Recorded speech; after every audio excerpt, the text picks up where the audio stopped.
Hello दोस्तों, study mood में आपका स्वागत है। बिहार फॉरेस्ट गार्ड 2020 ये संविधान और शासन का टेस्ट 2 है।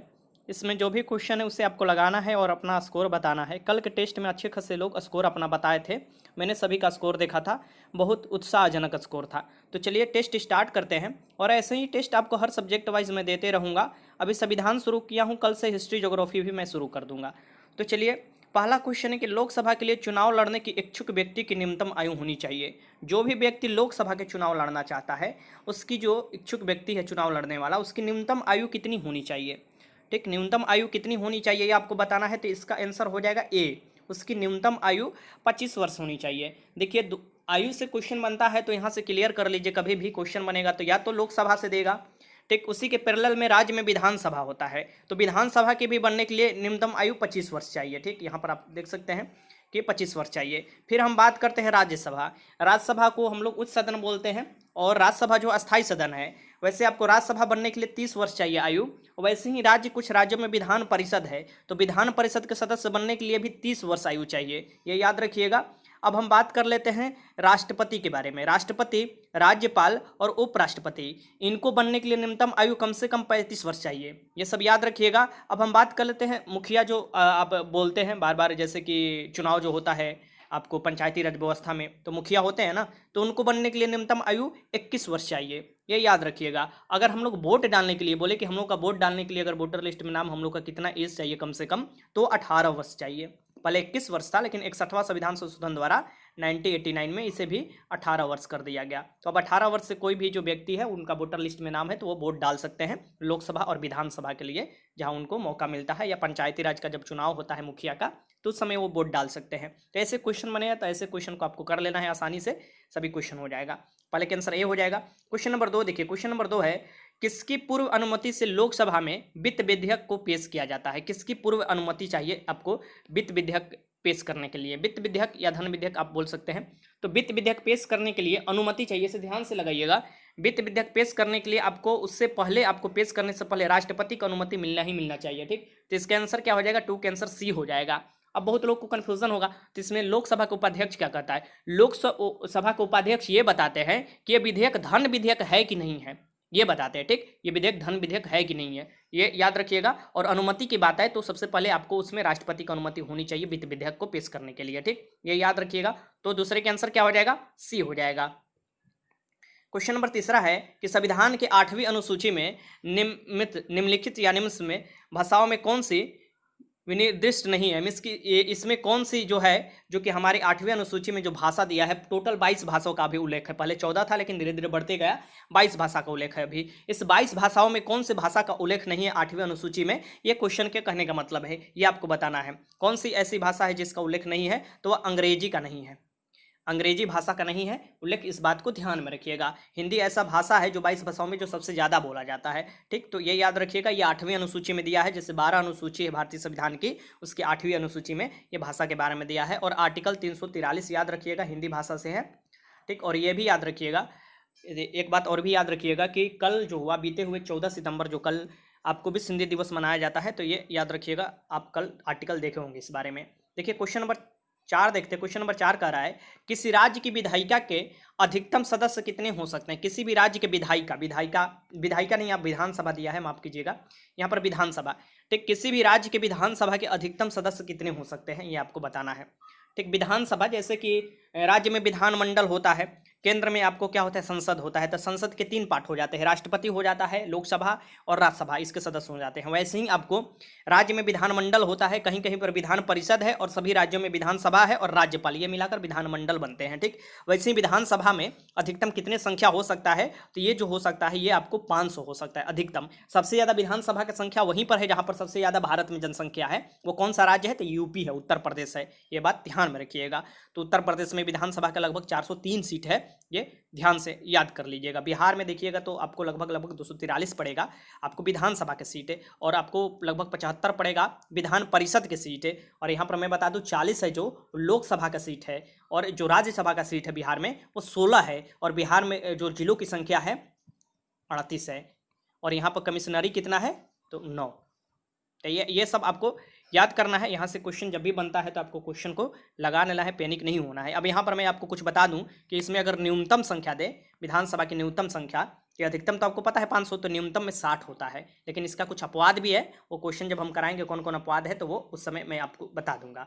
आगे देखिए क्वेश्चन नंबर 5 है कि भारतीय संविधान में राज्य के नीति निषेध तत्व, यहाँ पर देखिए डीपीएसपी के बारे में दिया हुआ है। बहुत महत्वपूर्ण क्वेश्चन है कि भारतीय संविधान में राजनीति के निर्देशक सिद्धांत को किस मुख्य कारण से सम्माहित किया गया, या किस मुख्य कारण से ये संविधान में रखा गया है। जब संविधान बना था उसी समय से ये है, ठीक। तो ये आपको क्यों रखा गया था, तो ये रखा गया था कल्याण राज्य की स्थापना के लिए, लोक कल्याणी राज्य की स्थापना के लिए ये आपको रखा गया था, ठीक। ये 5 का आंसर क्या हो जाएगा, बी हो जाएगा, ठीक। ये आपको आर्टिकल 36 से लेके आर्टिकल 51 तक में मिलेगा। आपको डीपीएसपी के बारे में पढ़ने में संविधान के भाग 4 में इसे पढ़ना है। और ये जो लिया गया है ये आयरलैंड के संविधान से लिया गया है, प्रावधान।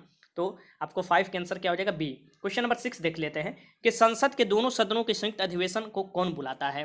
देखिए संसद के संयुक्त अधिवेशन भी बुलाए जाते हैं, और ये कौन बुलाता है क्वेश्चन है। तो अगर बुलाता है क्वेश्चन तो आपको आराम से लगा लेना है, इसमें राष्ट्रपति महामहिम बुलाते हैं संयुक्त अधिवेशन। लेकिन अगर संयुक्त अधिवेशन बुलाया जाता है राष्ट्रपति द्वारा, उसकी अध्यक्षता किसे किया जाता है, मीन्स कि उसका सभापति कौन होता है या अध्यक्ष कौन होता है, अध्यक्षता उस समय कौन करता है, तो वो करते हैं लोकसभा के अध्यक्ष। ये सब आपको याद रखना चाहिए, ये सब क्वेश्चन इंपॉर्टेंट बन सकता है। 2 बात ध्यान में रखिएगा, कभी भी धन विधेयक, वित्त विधेयक, और साथ में ये भी याद रखिएगा कभी भी संविधान संशोधन विधेयक के लिए ये आपको संयुक्त अधिवेशन नहीं बुलाया जाता है। जैसे कि डाक विधेयक के लिए बुलाया गया था संविधान संशोधन, पोटा जो कानून था उसको हटाने के लिए 2001 में संयुक्त अधिवेशन बुलाया गया था। और भी एक आपको बैंकिंग से जुड़े वाला एक अधिवेशन बुलाया गया था। तो ऐसे 3 जो अधिवेशन है ये आपको याद रखना है, जो कि संयुक्त अधिवेशन बुलाए गए थे। अब यहाँ पर 6 के आंसर क्या हो जाएगा, सी हो जाएगा। क्वेश्चन नंबर देखते हैं 7। क्वेश्चन नंबर 7 है कि संविधान सभा के अस्थायी अध्यक्ष कौन थे। जो संविधान सभा है इसके अस्थायी अध्यक्ष कौन थे, ठीक। ये आपको बताना है संविधान सभा के अस्थायी अध्यक्ष कौन थे। तो यहाँ पर दिया हुआ है, अस्थायी अध्यक्ष को ध्यान से लगाना है, ये भी बिहार से ही थे, ये सच्चिदानंद सिन्हा थे। कौन थे, सच्चिदानंद सिन्हा थे, ठीक। तो ये हो जाएगा 7 के आंसर सी हो जाएगा। बिहार को बिहार राज्य के दर्जा दिलाने में इनका बहुत बड़ा योगदान है सच्चिदानंद सिन्हा का, और ये संविधान सभा में सबसे सीनियर थे, तो इनको ही संविधान सभा के अस्थायी अध्यक्ष बनाया गया। फिर आपको 2 दिन बाद ही, मिस की डेट भी याद रखिए, कभी भी पूछ सकता है, 2-3 डेट आपको याद रखना चाहिए इससे संविधान सभा से। एक आपको होता है, आपको याद रखिएगा 9 दिसंबर, अब एक हो जाएगा 11 दिसंबर, और एक हो जाएगा 13 दिसंबर 1946। सभी तीनों डेट 1946 में। 9 दिसंबर को अस्थायी तौर पर बनाया गया था सच्चिदानंद सिन्हा को संविधान सभा के अध्यक्ष। 2 दिन बाद ही डॉक्टर राजेंद्र प्रसाद को बना दिया गया अस्थायी अध्यक्ष, और उसके 2 दिन बाद ही उद्देश्य प्रस्ताव जवाहरलाल नेहरू ने प्रस्तुत कर दिया था संविधान सभा में। तो ये सब जो डेट है ये आपको याद रखना चाहिए। 7 के आंसर क्या हो जाएगा यहाँ पर, सच्चिदानंद सिन्हा, और अस्थायी देगा तो डॉक्टर राजेंद्र प्रसाद, जो बाद में चलकर हमारे प्रथम राष्ट्रपति भी बने, ठीक। तो 7 के आंसर क्या हो जाएगा, यहाँ पर सी हो जाएगा। क्वेश्चन नंबर 8 देखिए, कौटिल्य का अर्थशास्त्र पता है। कौटिल्य का आपको कहीं कहीं विष्णुगुप्त मिलेगा, आपको नाम इनका ही नाम है विष्णुगुप्त, कहीं चाणक्य मिलेगा, कभी आपको कौटिल्य मिलेगा। ये आपको चंद्रगुप्त मौर्य के प्रधानमंत्री थे, ठीक। ये याद रखिएगा, कौटिल्य द्वारा एक अर्थशास्त्र नामक बुक लिखा गया था। ये अर्थशास्त्र नामक जो बुक है ये किस विषय पर आधारित है, ये बहुत महत्वपूर्ण क्वेश्चन है, और ऐसे क्वेश्चन रिपीट करते हैं। ये राजनीतिक और प्रशासन पर आधारित बुक है। तो 8 के आंसर क्या हो जाएगा, ए हो जाएगा। तो ऐसे क्वेश्चन को कर लेना है, ये ऐसे क्वेश्चन हार्ड नहीं होते आसानी से। बहुत लोग बोल रहे थे कि सर बहुत ईजी आप क्वेश्चन करा रहे हैं। देखिए मैंने पूरा आपको कराया था संविधान का क्वेश्चन, मैं जान रहा हूं कि किस लेवल का मैं क्वेश्चन करा रहा हूं, और आपको भी ऐसे ही लेवल का क्वेश्चन करना चाहिए। जिस लेवल का क्वेश्चन पूछा जा रहा है मैं उसी लेवल का क्वेश्चन ये सब करा रहा हूं, ठीक। इसमें अधिकतर जो क्वेश्चन है ये बीपीएससी में पूछा हुआ क्वेश्चन है, ये भी ध्यान में रखिएगा। क्वेश्चन नंबर 9 देखिए कि पंचायती राज प्रणाली पहले किन 2 राज्यों में लागू की गई थी। ये भी बीपीएससी में क्वेश्चन पूछा हुआ है। तो पंचायती राज प्रणाली पहले किन 2 राज्यों में लागू की गई थी ये आपको बताना है। आपके सामने ऑप्शन में देता हूँ, यहाँ पर ऑप्शन है आपके सामने, देखिए। तो पंचायती राज प्रणाली जो लागू किया गया था ये आपको 2 अक्टूबर 1959, याद रखिएगा 2 अक्टूबर 1959, जवाहरलाल नेहरू उस समय हमारे प्रधानमंत्री थे। राजस्थान के नागौर जिले से सबसे पहले स्टार्ट हुआ, जो कि आपको नागौर जो जिला है राजस्थान, ये याद रखिएगा वहाँ से शुरुआत हुआ था। और फिर उसके बाद ही आंध्र प्रदेश में चला, मीन्स कि ये आंध्र प्रदेश में पूर्णतः पूरे राज्य में लागू किया गया था। वैसे तो एक जिले के स्थान पर लागू किया गया था राजस्थान में, लेकिन पूर्णतः कुछ दिन बाद ही पूरा आंध्र प्रदेश में लागू किया गया था। तो ये याद रखिएगा, आंध्र प्रदेश और राजस्थान में लागू किया गया था पंचायती राज। उस समय पंचायती राज को संवैधानिक दर्जा नहीं था। आर्टिकल 40 देखिएगा तो दिया हुआ है कि पंचायत का गठन करना है, ये आपको दिया हुआ है डीपीएसपी के आर्टिकल 40 में। लेकिन 73वां संविधान संशोधन 1993 में हुआ, 74वां 1994 में ही हुआ, 1993 में हुआ था 74वां संविधान संशोधन भी।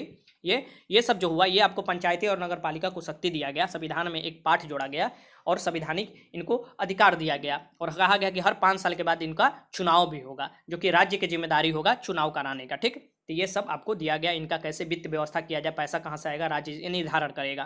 तो ये सब याद रखिएगा, इसका आंसर बी हो जाएगा। क्वेश्चन नंबर 10 है, धन विधेयक कहाँ पुनः स्थापित किया जाता है। धन विधेयक कहाँ पुनः स्थापित मीन्स की एक बार धन विधेयक उसमें हम लाए किसी सभा में, फिर वहां से नहीं हुआ तो फिर दोबारा हम पुनः स्थापित कर दिए, वही पुनः स्थापित किया जाता है, इसकी दोबारा भी वहां पर लाया जा सकता है। ये कौन सा है, तो ये आपको लोकसभा में पुनः स्थापित किया जा सकता है। धन विधेयक में मामले में बहुत मतलब शक्ति मिला है आपको लोकसभा में, लोकसभा जो है उसको शक्ति दिया गया है राज्यसभा से ज़्यादा। ठीक, धन विधेयक को 14 दिन तक राज्यसभा रोक सकता है या 14 दिन तक उस पर कुछ नहीं बोल सकता है, लेकिन अगर बोलेगा भी रोकेगा या कहेगा सुधार करने के लिए तो उसके लिए कोई फर्क नहीं पड़ता है। ये राज्यसभा, माफ कीजिएगा मैं कुछ आपको बता रहा हूँ, फिर से मैं आई थिंक कुछ गलत या कुछ आपको मिसमैच हो गया, फिर से मैं बता रहा हूँ कि धन विधेयक देखिए मनी बिल क्या होता है, इसमें आपको लोकसभा के अधिक शक्ति मिले रहते हैं। ये जो होता है 14 दिन का डेट निर्धारित किया जाता है, 14 दिन तक राज्यसभा रोक सकता है धन विधेयक को।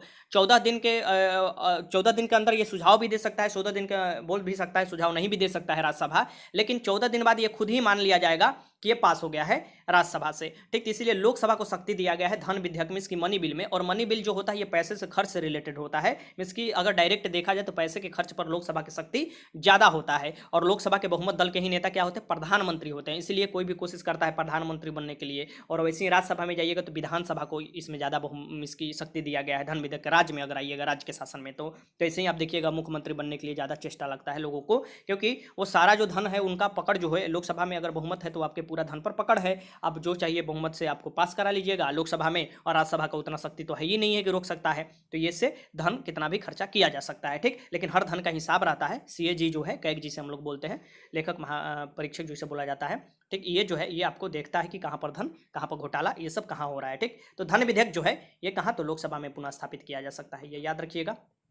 क्वेश्चन नंबर 11 है कि इस अनुच्छेद के अंतर्गत कोई नागरिक मूल अधिकारों कि किसी भी उल्लंघन के लिए सीधे उच्चतम न्यायालय में मुकदमा कर सकता है। मान लीजिए हमारा मूल अधिकार है, लेकिन आपका ही मान लीजिए मूल अधिकार है। ठीक, आपका मूल अधिकार का कोई हनन करता है। ठीक, अगर आपको कोई पुलिस है, पुलिस पकड़ लिया आपको और बिना आप कुछ किए हुए ले जाकर आपको जेल में बंद कर दिया, 24 घंटा तक जेल में बंद कर दिया, उससे ज़्यादा देर हो गया लेकिन न्यायालय के सामने नहीं आया दुश्मनी निकालने के लिए, तो ये आपका मूल अधिकार था। ये मूल अधिकार ये था कि आपको स्वतंत्रता का अधिकार था, कहीं भी घूम सकते हैं, कुछ भी बोल सकते हैं, लेकिन मतलब लगाया गया था उसमें कुछ ये भी लगाए गए हैं कि इससे ज़्यादा आप नहीं बोल सकते, अगर देश का खतरा होता है आपके बोलने से, तो ये सब, लेकिन आप आराम से बोलते हैं, घूमते तो उससे कोई फर्क नहीं पड़ता है, तो ले जाकर बंद कर दिया। अब आपके दिल में होगा कि आखिर तो मेरा तो अधिकार हनन हुआ था। आप आर्टिकल 32 का उपयोग करते हुए सीधे सुप्रीम कोर्ट में याचिका डालेंगे, जिसे हम लोग PIL भी बोलते हैं, याचिका डालेंगे।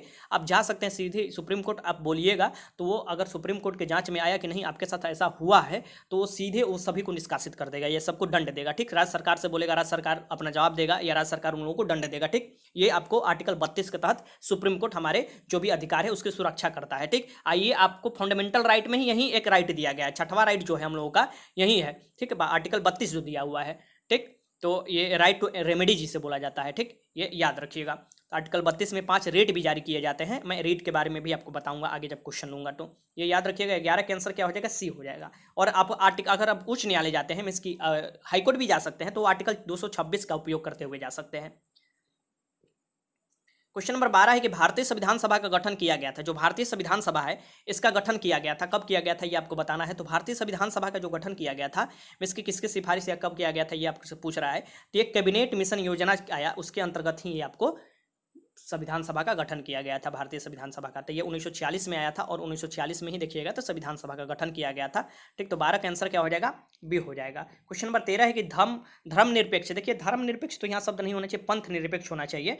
ठीक, शब्द संविधान के उद्देश्य का प्रस्ताव में एक भाग है, कब ये आपको भाग है, मिस किसके बारे में पूछ रहा है कि आप बताइए इसके बारे में। तो ये दिया हुआ है कि इसे कब जोड़ा गया है, ये दे रहा है कि 73वां, ये 42वां, ये 44वां, ये बोल रहा है क्रियान्वयन की तिथि से, इसकी जब से प्रस्तावना था उसी समय से। तो देखिए प्रस्तावना में 3 शब्द जोड़े गए थे, कब जोड़े गए थे, तो ये जोड़े गए थे आपको उसी समय जब आपात लागू किया गया था, राष्ट्रीय आपात जो तीसरा लागू किया गया था 1975 से 77 के बीच में। तो 1976 में 42वें संविधान संशोधन द्वारा ये हमारे प्रस्तावना में जोड़ा गया था। पहले प्रस्तावना में ये शब्द नहीं था। कौन कौन, तो पंथनिरपेक्ष, अखंडता जिसे हम लोग धर्मनिरपेक्ष यहाँ पर लिखा हुआ है, मिसकी धर्मनिरपेक्ष, अखंडता और समाजवादी, ये 3 शब्द जोड़े गए थे 42वें संविधान संशोधन 1976 द्वारा, ये याद रखिएगा।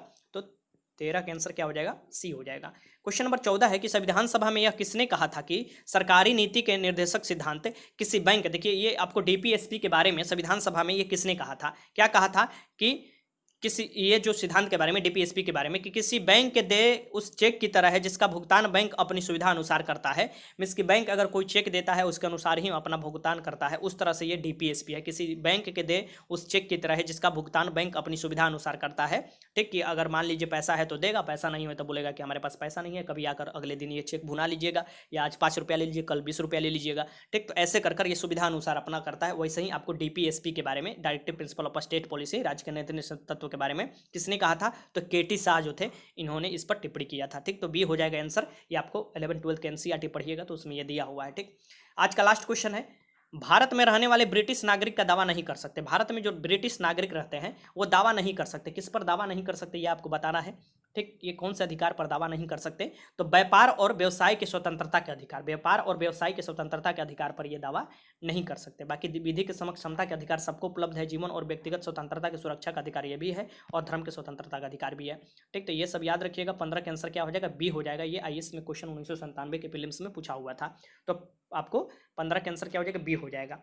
तो ये क्वेश्चन था। 15 क्वेश्चन में आपने कितने क्वेश्चन लगाया ये आपको कमेंट बॉक्स में बताना है, और जो डिस्क्रिप्शन होता है ना उसी में मैं ये क्वेश्चन पेस्ट कर देता हूँ, तो सभी क्वेश्चन वहाँ से आप देख भी सकते हैं दोबारा में एक बार वीडियो देखकर। ठीक, तो वीडियो अच्छा लगा तो लाइक कीजिएगा, कोई भी मन में डाउट है कमेंट बॉक्स में लिख दीजिए। वीडियो देखने का आपका बहुत बहुत धन्यवाद।